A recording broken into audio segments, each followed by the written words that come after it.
back. You're back again for Chapter 9. On our last Chapter 9 video, I had said that the direct write-off method was one way to account for uncollectibles, but it's not the most accurate way. And as you recall, we said that it violates the matching principle, which is fine if the companies have very little bad debt expense. But for most companies that do much in the way of receivables, they need to use one of the more accurate methods called the allowance methods, either percentage of sales or percents of accounts receivable. Today's video is over percent of sales as a method for accounting for bad debt expense. What the percent of sales method does, and actually the percent of receivables method on the next video, is at the end of the accounting period we record our bad debt expense based on an estimate. Granted, we don't know what our bad debt expense is going to be because it can string out for 2 or 3 years. But the only way we can satisfy the matching principles is if at the end of the accounting period we estimate what we believe our bad debt expense will be and go ahead and record the expense in that period. So today we're going to show an example under the percent of sales method, and as usual we're going to use the Kid Company as an example. So read along here on the presentation here. It says Kid Company has the following data as of December 31st, 2010, the end of the accounting period. Total sales for the year, $825,000.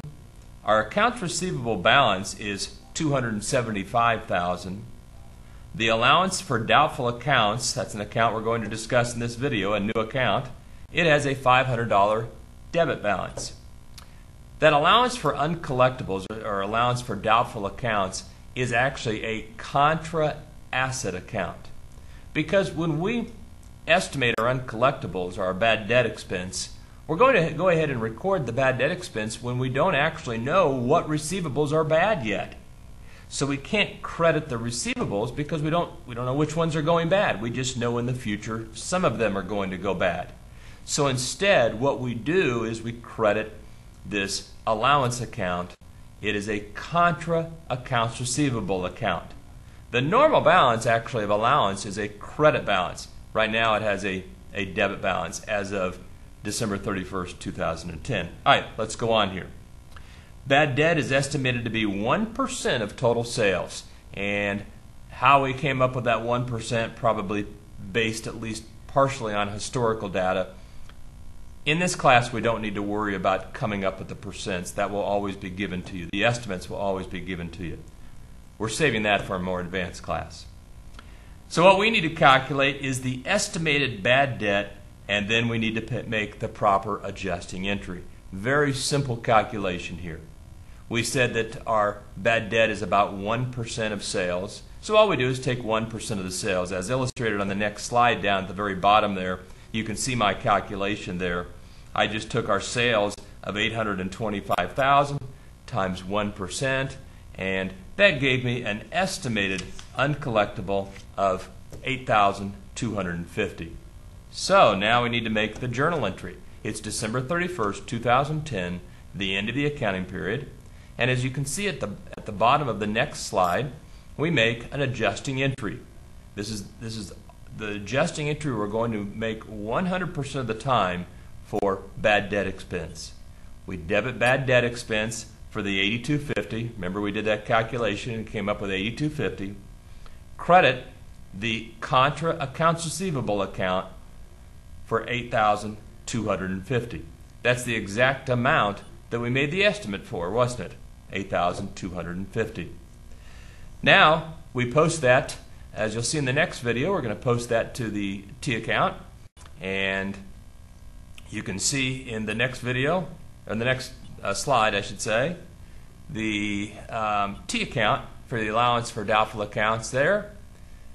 You can see we originally had a $500 debit balance, and now we have posted the $8,250 to the credit side, and that gives us a final credit balance of $7,750. Now, the one other question I want to ask you is, what is the net value of our accounts receivable? As you recall, up here at the start we said our accounts receivable balance was $275,000. But is all of that really good? No, we just said some of it we're not going to collect. We just don't know which we're not going to collect. Well, we have estimated that of that accounts receivable, $7,750, that's the balance in our allowance account, $7,750 of it is going to go bad.